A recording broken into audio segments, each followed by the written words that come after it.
स्वामी समर्थ. आपल्या या स्वामी लीला चॅनलमध्ये आपले खूप खूप स्वागत आहे. स्वामी कृपेने आपल्या सगळ्या चांगल्या इच्छा स्वामी महाराज नक्की पूर्ण करून आणि असेच नेहमी आपल्या सर्वांच्या पाठीशी राहू ही स्वामींचरणी प्रार्थना. आणि आता व्हिडिओला सुरुवात करूया. अद्यबखर भाग 17. हम किसके ताबेदार हैं. कार्तिक महिन्यात चिंतोपंत आप्पा सोलापुरात आले होते. त्याचबरोबर महाराज अक्कलकोटास गेले.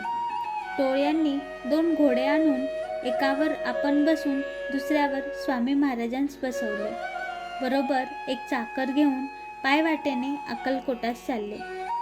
सुमारे 4 कोस लांब गेले तेव्हा मागून कलेक्टर साहेबांकडून चिंतोपंतांचे नावाचा हुकूम घेऊन एक स्वार आला. जरुरीचे काम आहे, तुम्ही उभ्या उभी भेटून जावे म्हणून हुकमात फरमावले होते. चिंतोपंतांनी गड्यास सांगितले, आम्ही जाऊन परत येतो. तो पावेतो स्वामींस कोठे जाऊ देऊ नये अशी ताकीद देऊन सोलापुराकडे परत गेले. समर्थ कोणाचे आज्ञेत थोडेच राहणार. टोळ गेल्याबरोबर आपण उठून एक जवळच बाग होती त्यात गेले. तेथून जे निघाले ते थेट अक्कलकोटास जाऊन खंडोबाचे ओट्यावर बसले. इकडे चिंतोपंत सोलापुराचे काम आटपून भरधाव घोडा सोडून ज्या झाडाखाली महाराज बसण्यास सांगितले होते तेथे आले. पाहतात तो स्वामी महाराज तेथे नाहीत. गड्यावर रागून स्वामीस कसे जाऊ दिले म्हणून पुसू लागले. गड्याने हात जोडून प्रत्युत्तर केले की स्वामींनी न जावे म्हणून आपण पराकाष्ठा केली, पण महाराजांनी काही ऐकले नाही. हम किसके ताबेदार है असे बोलून महाराज 10-5 पावले गेले, मग गुप्त झाले असे गड्यांनी सांगितले. टोळ यास फार वाईट वाटले व महाराजांचे पुनर्दर्शन होते की नाही याबद्दल त्यास काळजी पडली. इकडे तिकडे तपास करून पाहता महाराज कोठे मिळाले नाहीत. सबब निराश होऊन टोळांनी घोडा भरधाव काढून अक्कलकोटचा मार्ग धरला. खंडोबाचे देऊळ सोलापुराचे वाटेवरच आहे. खंडोबाच्या देवळात महाराजांस पाहून टोळ यांस मोठा आनंद झाला. सत्वर घोड्याखाली उतरून त्यांनी महाराजांचे दर्शन घेतले व विनंती केली आपल्या घरी चलावे. महाराजांनी उत्तर दिले, आमचे घर निराळे आहे. पुष्कळ आग्रह केला पण महाराज येत नाहीत असे पाहून निराश होऊन टोळ आपल्या बिराडी गेले. श्री स्वामी समर्थांनी रिकाम्या चिलिमीतून जाळ काढला.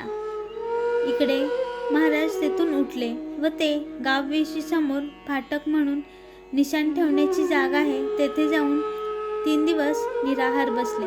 4थ्या दिवशी फाटकातील अहमद अली खान म्हणून रिसालदार होता. त्याने महाराजांस थट्टेने विचारले, हुक्का पिते है.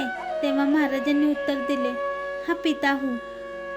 हा कोणी वेडा मनुष्य आहे असे समजून तहसीलदाराने लबाडीने रिकाम्या चिलीमवर विस्तव ठेवून हुक्का महाराजांना सोडण्यास दिला.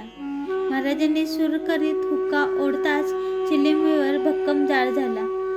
चिलीम रिकामी असून जाळ झाला त्याबद्दल त्यास चमत्कार वाटला व महाराज 3 दिवस उपोषित आहेत सबब त्यास कोणा ब्राह्मणाकडे नेऊन जेवण घालावे असे तहसीलदाराने मनात आणले. चोळापाचे घर नजीक होते. त्यास महाराजांबद्दल हकीकत कळून जेवणाची तयारी करण्याचे सांगितले होते. त्यास महाराजांबद्दल हकीकत कळवून जेवणाची तयारी करण्यास सांगितले होते. चोळापाच्या घरी स्वयंपाकाची सिद्धता झाल्यावर रिसालदार श्री स्वामी समर्थांस घेऊन आला. चोळापाने ताट वाढून महाराजांपुढे आणून ठेवले होते. महाराज जेविनात. रसीलदारास ताटास हात लावू म्हणून महाराज सांगू लागले.